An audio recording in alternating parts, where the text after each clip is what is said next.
여러분 안녕하십니까? CBS 토론입니다. 기독교 언론은 언론인가 아니면 선교 매체인가? 이런 질문들 교계 안에서 끊임없이 하고 있는데요. 정체성에 대한 이 질문은 기독교 언론의 역할과 나아갈 방향이라는 또 다른 고민으로 이어지기도 합니다. 이번 토론에서는 2부에 걸쳐서 기독교 언론의 과거와 현재 그리고 미래를 짚어봄으로써 앞선 물음과 고민의 실타래를 함께 풀어나가 보려고 하고 있습니다. 네, 오늘 토론에 함께해 주실 세 분의 패널을 모셨습니다. 먼저 한국 기독교 언론 포럼 공동대표이신 병상욱 기자 나오셨습니다. 예, 반갑습니다. 아신대학교 기독교 교육과 미디어학과인 유지훈 교수 나오셨습니다. 반갑습니다. 네, 교회개혁 실천연대 공동대표이시죠? 남호성 목사 나오셨습니다. 반갑습니다. 네, 자리해 주셔서 감사합니다. 자, 오늘 주제 기독교 언론이라는 아주 중요한 주제이고요. 과거와 현재, 미래까지 한번 진지하게 다뤄보겠다 하고 있는데요. 먼저 아주 짧게나마 기독교 언론 혹은 일반 언론 감상평 어떻게 보고 계시나요? 기독교 언론을 자주 보지 못했습니다, 사실. 네. 왜냐하면 SNS상에 이제 흔히 패친이나 인친들 중에 대부분이 크리스천들이고 기독교 기관에 근무하시는 분들도 많고 기독교 언론에 종사하는 사람들이 워낙 많아서 그분들이 거기에 바로바로 올리는 글들만 읽어도 이제 교계 소식이 거의 다 뭐 접수가 되고 또 제가 제일 중요하게 생각하는 건 거기에 어떤 댓글이 달리나를 열심히 읽었는데 그 다음에 나중에 이제 방송이나 또는 활자 신문을 통해서 그걸 읽으려면 이미 구문이어서 따로 본 적은 없는 것 같고 주로 SNS를 통해서 많이 접했던 것 같습니다. 아, 네. 차례대로 여쭤볼게요. 유 교수님 어떻게? 사실은 저도 많이 보지 않았거든요. 오늘 큰일 났습니다. 네. 그래서 제가 한번 생각해봤어요. 내가 왜 기독 언론도 잘 보지 않을까. 근데 사실 제가 얻고 싶은 시사 정보는 거의 대부분 일반 언론으로 보고 종교 언론을 본다고 했을 때는 종교 관련한 뉴스를 보고 싶은 건데 사실 기독 언론들이 다루고 있는 다양한 주제들이 대부분 교계 소식들이나 아니면은 뭐 간단한 행사 안내 정도로 끝나는 것이 많아서 저는 사실 교회 관련한 다양한 현상들을 조금 더 깊이 있게 분석한 어떤 정보들을 얻고 싶은데 그런 것들은 다양하게 나와 있지 않은 것 같아서 잘 눈길이 가지 않는 거 아닌가라는 생각이 듭니다. 이것도 중요한 지적인 것 같습니다. 네. 어떻게 보시고 계시나요? 제가 여기 계신 분들 중에서는 제일 열심히 보는 것 같습니다. 네. 이제 교회개혁 운동하는 NGO에 활동하다 보니까 그래도 돌아가는 상황에 대해서 좀 누구보다 좀 빨리 먼저 알아야 될 필요도 있고 그래서 3대 검색 포탈에 교회라는 키워드와 기독교라는 키워드를 넣고 한번 쭉 훑어보는 게 하루의 일과의 시작이고요. 그러세요? 네. 그런데 저는 교수님 말씀처럼 좀 이렇게 깊이 있는 기사들은 이렇게 많지는 않은 것 같아요. 예, 좀 이렇게 심층적으로 다루는 것은 별로 없는 것 같고, 제 개인 취향 때문에 그런지 모르겠는데, 저는 좀 재미있는 걸 좋아합니다. 예, 그래서 이제 목사다 보니까 목회 현장에 우리 성도님들과 또 청년들에게 좀 적용할 만한 그런 컨텐츠 찾다 보니까 그런 면에서 양에 비해서는 그런 재미있는 컨텐츠 좀 적은 것 같아서 그런 아쉬움 좀 갖고 있습니다. 네. 아니, 저희 잠깐 들었는데 요즘 현실을 좀 보여준다는 것이 목사님은 아무래도 관심사가 교계 언론이나 이슈 단신이 필요하고 또 적극적으로 찾아보시는 것 같고 그런데 이제 기자님은 주변 지인의 뉴미디어라고 하는 소셜미디어에도 이미 많이 나와 있고 그렇죠. 왜냐하면 주요한 뜨거운 이슈에 대해서 쟁점에 대해서만 뭐 알면 되는데 사실 그런 거는 사람들이 급히 올려주니까 그리고 거기에 댓글들이 붙으니까 사실 그걸로 충분하죠. 네. 저도 이런 질문 늘 해봤는데요. 기독교 언론과 일반 언론 구분이 필요한가? 이런 질문을 좀 해보고 싶은데 어떻게 보시나요? 저는 구분이 필요하다고 생각을 합니다. 왜냐하면 요즘에는 워낙에 매체 많잖아요. 그래서 일반 언론사들도 엄청난 경쟁에 시달리고 있습니다. 그래서 그 경쟁 시장에서 살아남기 위해서 기사를 하나의 컨텐츠로 생각하기 시작하고 굉장히 차별화 전략을 하고 있거든요. 그래서 저는 기독교 언론도 그 컨텐츠적인 측면에 있어서 굉장히 기독교와 관련한 정보와 기독교 교회와 관련한 소식들을 잘 분석해서 알려줄 수 있는 콘텐츠들을 개발한다면 사실상 일반 언론사와 굉장히 구별되는 지점이 있을 수 있고 차별화 전략으로서 좋은 전략이 될 수 있다라고 생각하는 기독교 측면이 언론만이 있습니다. 할 수 있는 차별화된 콘텐츠 필요하다. 네. 어떻게 보시나요?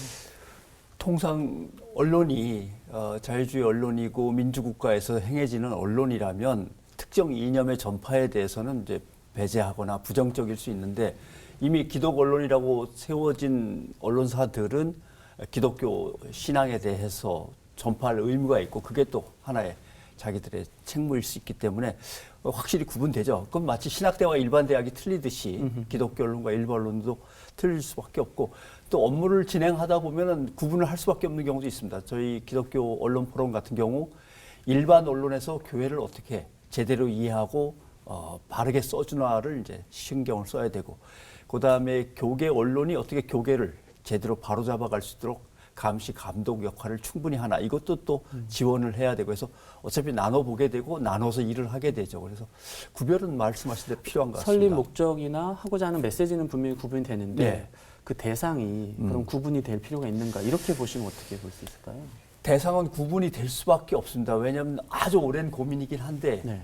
기독교 미디어는 기독교인 크리스천이라고 하는 한 그룹을 각성시키고 끌어올려서 그것이 민주사회를 위한 어떤 보탬이 되도록 아하. 이끌어가는 것이고 일반 언론은 전체 시민들을 대상으로 해서 일단 어떤 민주적인 역량을 키워가는 거라 그룹 미디어냐 아니면 매스미디어로 그냥 모든 대중에게 그냥 보편적으로 전달할 거냐 이 문제에서는 분명한 차이가 있는 것 같습니다. 쓰이는 용어도 다를 것이고 형식도 다르고. 네. 예. 근데 기독교 언론이 이제 언론이기 때문에 이렇게 우리가 설교를 하거나 아니면 이제 선교 방송을 한다거나 그런 방송도 하지만 때로는 이제 어떤 문제가 있으면 비판 역할도 하고 한단 말이에요. 그럴 때 보면 원래 목적은 선교하려고 하는데 교회를 비판하고 있으니 선교에 방해되는 거 아니냐 이런 이제 비판들을 좀 하는데 우리 남 목사님께서는 교회개혁 실천운동에 또 계시면서 자주 듣는 얘기가 아니 교회를 개혁하는 게 교회 비판하는 거냐 이런 질문일 것 같아요. 어떻게 보고 계시나요?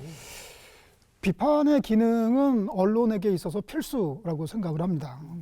비판을 상실한 언론이 과연 언론이냐 하면은 저는 아니라고 생각을 합니다. 근데 이제 비판이라는 건 기본 속성상 뭔가 부정적인 부분을 먼저 언급을 하고 그리고 고쳐야 될 부분들을 언급을 하고 시정을 요구하고 하는 그런 절차를 따르게 되는데 그러다 보면은 피치 못하게 역설적으로 나쁜 이미지를 부각하는 그런 현상이 나타나게 되죠. 일종의 부작용이라고 할 수 있을 것 같고요. 그렇지만 그 최종적인 목적이 그냥 나쁜 거 드러내서 망해라 하는 것이 목적이 아니라 그래서 고쳐보자, 잘해보자 하는 자정의 기능이 있기 때문에 그것이 이제 순기능을 한다고 생각을 합니다. 그래서 기독교 언론의 비판적 보도와 교회개혁 운동의 비판적인 운동에 이제 그런 공통점이 있지요. 그 공통점이 이제 목적이 같다고 생각해요. 한국교회 죽이기 위해서가 아니라 살리기 위해서고 뭐 조폭의 회칼이 아니라 의사의 메스와 같은 역할이고 그런 공통점이 있다고 생각합니다. 근데 또 목사님이시기도 하고 목회도 하고 계시잖아요. 그 성도님들이라던가 분위기 반응은 좀 어떠신가요? 그러면? 최근에는 많이 다릅니다. 네, 최근에는요. 교회 문제에 대해서 정확하게 지적하고 예언자적인 발언을 하는 목사들이 더 선호됩니다. 과거에는 교회 개혁 또는 교회 비판이라는 단어 자체가 되게 금기시되고 극소수의 사람들만 위험하게 사용하는 표현이었다면 지금은 그 일반적인 교회들 또 교회의 미래적인 비전을 제시하면서 그동안의 치부들 솔직히 드러내고 우리는 그렇게 하지 않는다. 우리는 재정도 투명하게 하고 목사가 독재도 하지 않는다라는 걸 드러내는 게 역설적으로 교회 성장에 도움이 되는 그런 아이러니가 있는 게 지금 현실인 것 같습니다. 관련돼서 여쭤보는 건데 교계에 예. 일반 언론들이 기독교를 미워한다. 예. 소위 안티 기독교 어떤 그런 믿음이나 신화 같은 게 있고 예. 그래서 기독교의 선교 방해가 되고 그 비판적 기사하는 건 다 마치 이제 악의 영 이런 식으로 보는 그런 경향들이 있는데 어떻게 보시나요? 몇 가지로 나눠서 생각해 볼 수는 있는데 첫째 잘못한 게 문제지 잘못한 걸 들킨 게 문제라고 생각하면 안 되고요. 잘못한 사람들이 그렇게 생각하면 안 되죠. 그다음에 뭔가 과오를 들추는 데 있어서 반성하고 회개한 다음에 거듭나가지고 새로운 길을 이미 출발한 거에 대해서 과오를 들춘다면 문제가 있지만 뭐 쉽게 예를 들면 철근을 빼고서 순설 아파트를 짓고 있는데 그 순설 아파트 짓는 걸 가만히 놔둘 수는 없는 일 아닙니까? 네.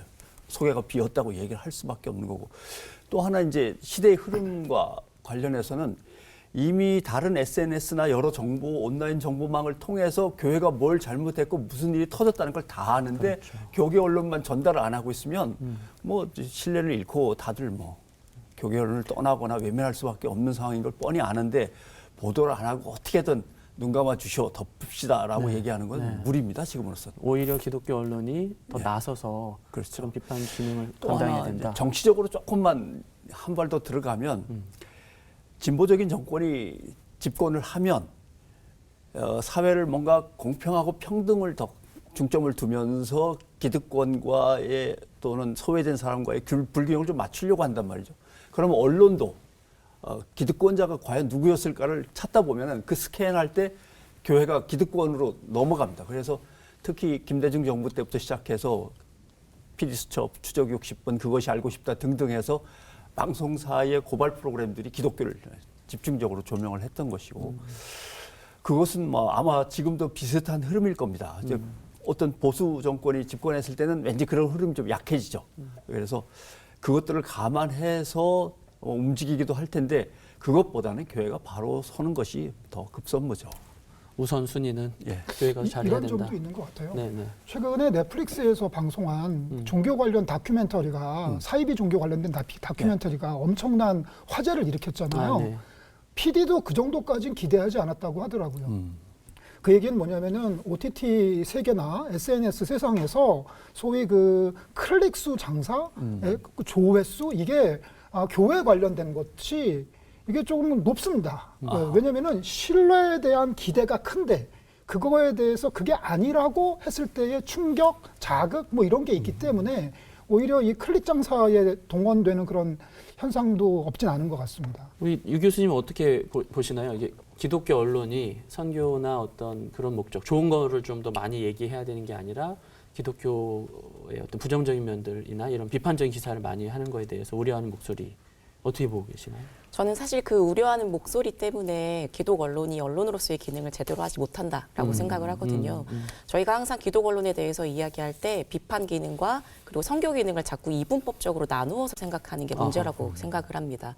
이걸 양자택일의 문제로 놓고 가면 선교를 위해서는 추잡한 사실 몇 가지는 가려도 된다라고 하는 생각이 정당화되거든요. 근데 사실은 방금 말씀 주셨던 것처럼 그런 것이 가능한 사회도 아니고 이미 일반 언론에서 교회가 무엇을 잘못하고 있는지를 잘 이야기하고 있기 때문에 기독 언론도 나서서 자정의 목소리를 내야지 사람들이 종교에 갖고 있는 기대감을 충족시키는 데 있어서 아주 효과적일 수 있다라고 생각을 합니다. 이게 자정 기능이 있으면 그 자체로 놔둬요. 시스템이 정상적으로 돌아가는 거예요. 어디나 문제는 생길 수밖에 없거든요. 근데 그 자정 기능이 상실했을 때 그때 스스로 큰 문제를 야기하는 거고 외부적으로 그 악영향을 끼치는 거고 그러니까 바깥에 있는 사람들이 봤을 때 이 기독교 진영이 지금 자정 기능이 없다. 우리라도 어떻게 좀 해야겠다.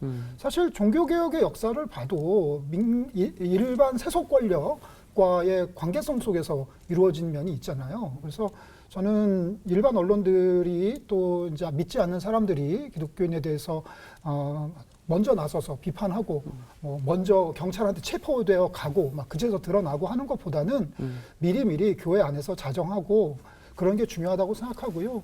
교단의 법을 보면요 절반이 권징이에요. 예, 뭐 이런 자는 이렇게 벌한다, 이런 자는 이렇게 벌한다가 교단법의 절반 이상이거든요. 그게 교회의 거룩성을 지키기 위해서 얼마나 교회 역사 속에서 열심히 노력했나의 결과물이라고 생각합니다. 그래서 치부를 드러내고 스스로 도려내고 또 수술하고 회복하는 건 교회의 거룩성을 지키기 위한 중요한 작업이라고 생각합니다. 네.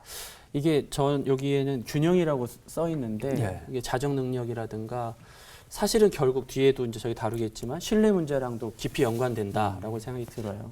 말을 하는 언론이라는 건 말하는 매체인데 자기 편 위주로 이렇게 생각해서 자기 편으로 말을 하면 신뢰를 얻을 수 없지 않나 하는데 그 중에 하나가 저는 이제 기자님께 질문하고 싶은 게 가짜 뉴스인 거예요. 왜냐하면 이게 선교적으로 봤을 때 이렇게 보도를 하면 마치 걱정을 하고 더 기도를 하고 모금도 하고 선교에 도움이 되면 거짓말도 괜찮다라고 말씀하시는 그런 정당화에서 나온 어떤 현상이 아닌가 생각하는데 많이 연구를 하고 계시니까요.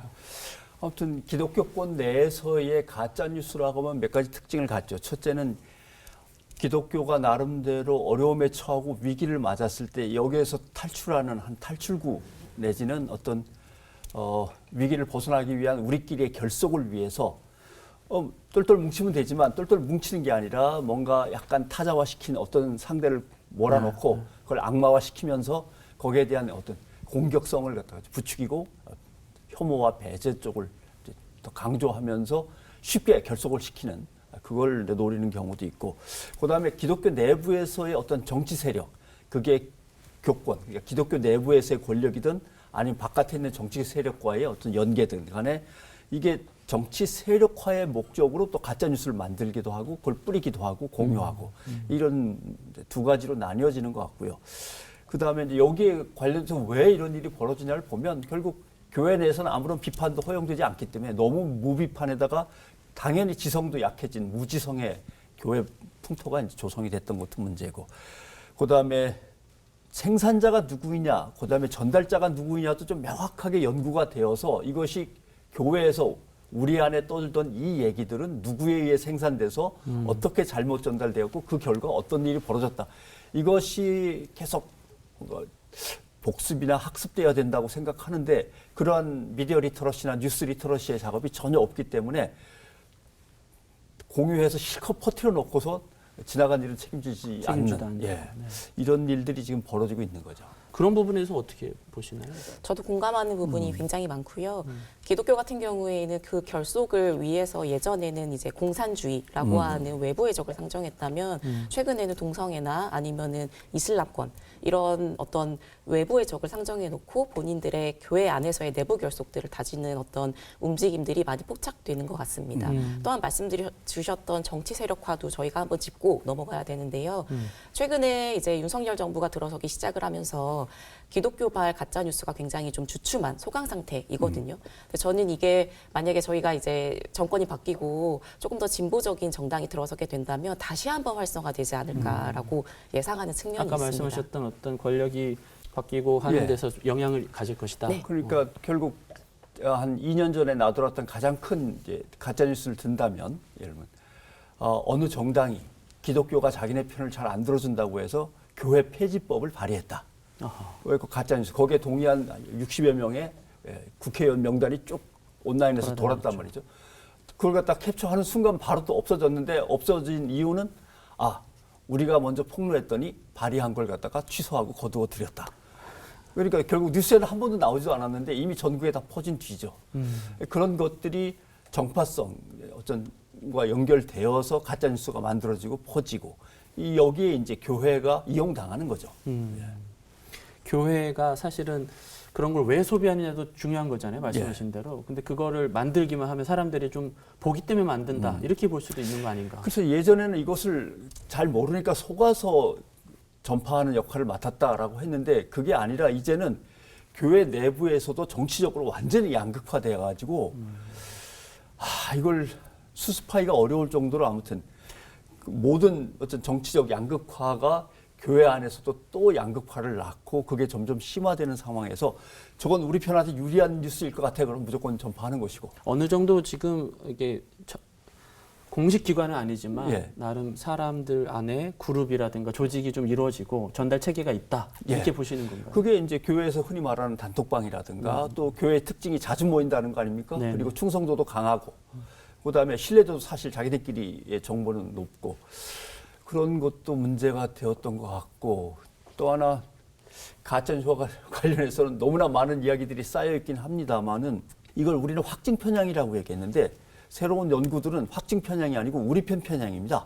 확증 편향은 어떤 자료를 자기한테 유리하게 해석하는 걸 말하는 거고 우리 편 편향은 남의 건 아예 무조건 다 거짓말이고 우리 거만 무조건 다 진실이고 더 엄해지고 더 힘들어진 그런 상황이죠. 목사님, 지금 말씀에 동의를 하시는지도 궁금하지만 편향되게 보는 경향이 있다고 느끼시나요?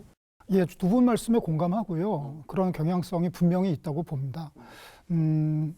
교회가 좀 다양성이 있는 교회는 교회 안에서 좀 이게 갈리는 면이 있는데 대체적으로는 좀 보수적인 쪽이 상당히 많고 좀 개혁적이고 진보적인 생각을 가진 사람들이 소수가 되는 그런 경향이 많은 것 같아요. 일반적인 근본주의 보수교회 좀 규모가 있는 교회 안에서는. 그래서 좀 젊은 층 또는 정치의식이 조금 진보적인 사람들이 소외되는 면이 있는 것 같고요. 최근에 드러나는 현상은 교회들끼리도 갈리는, 그러니까 맨 처음에 교회를 선택할 때 목사님의 정치색이 대단히 중요한 교회 선택의 잣대가 되는 경우가 있는 것 같아요.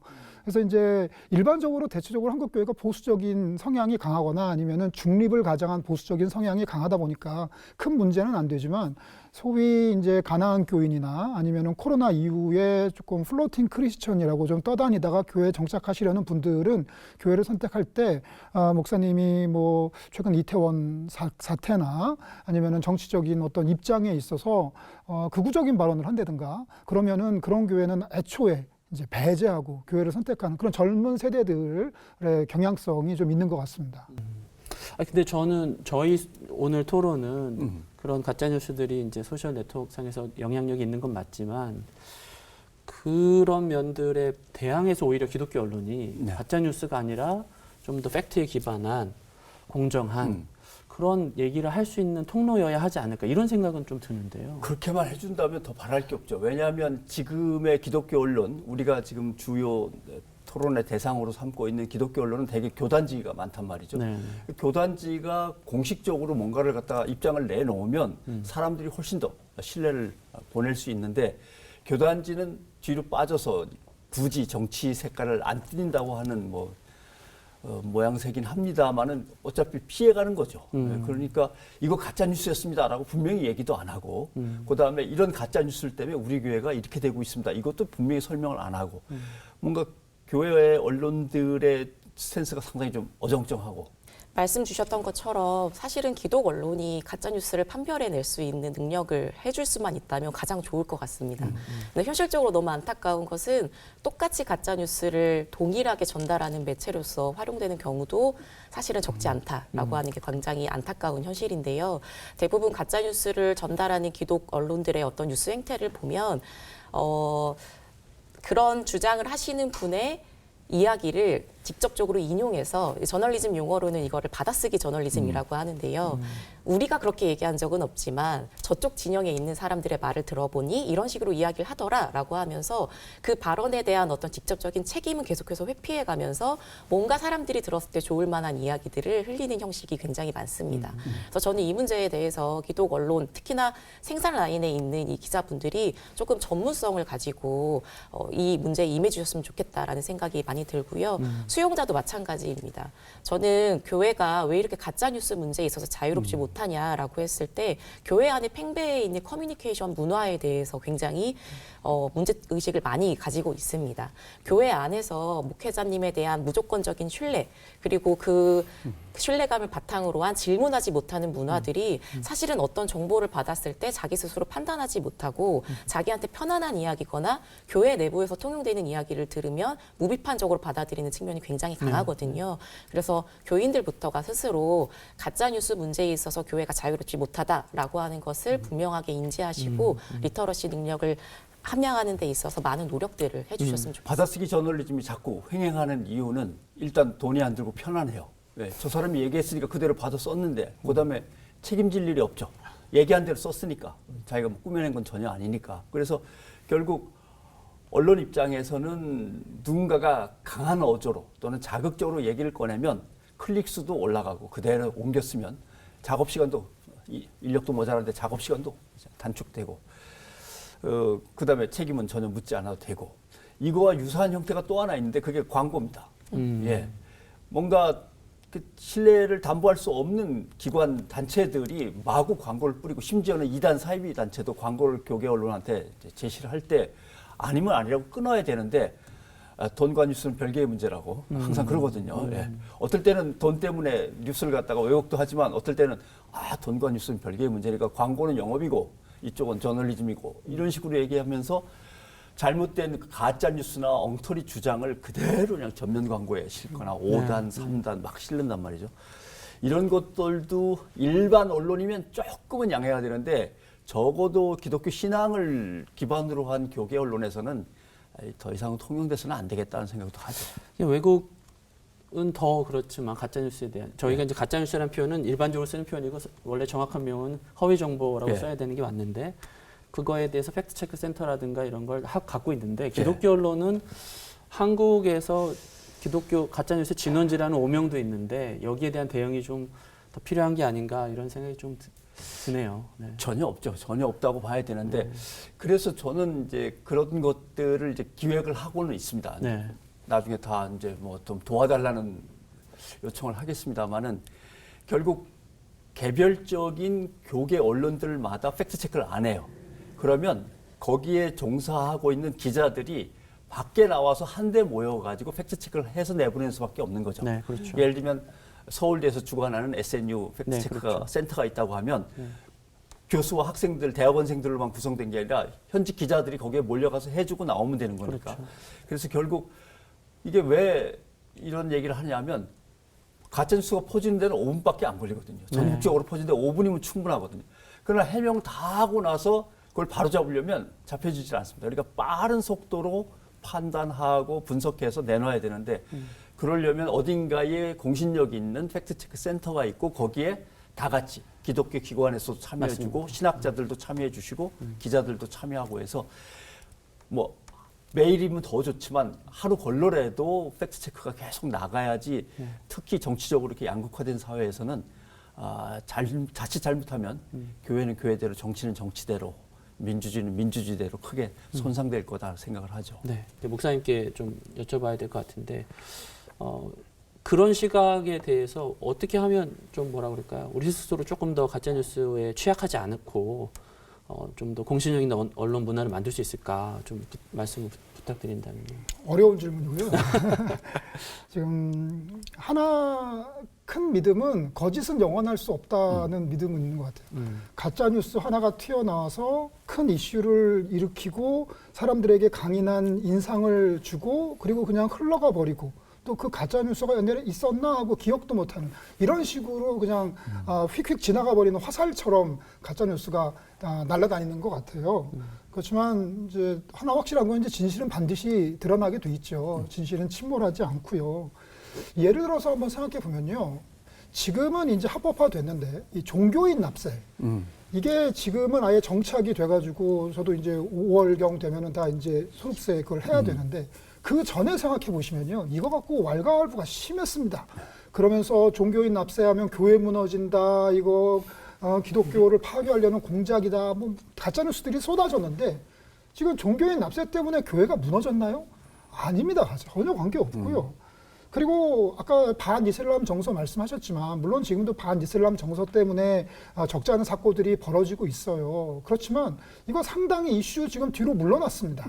예, 옛날에는 뭐 이슬람이 뭐 무너진다, 뭐 제주도에 난민이 왔는데 큰일 났다, 뭐 난리 났지만 지금은 이 반이슬람 이슈 과거보다는 한 걸음 물러났고 그리고 이제 반동성애 이제 입장에서 말씀하시는 분들 저는 뭐 그분들의 입장을 이제 존중하고요. 반동성애 입장을 취하시는 분의 마음을 저는 이제 존중하고요.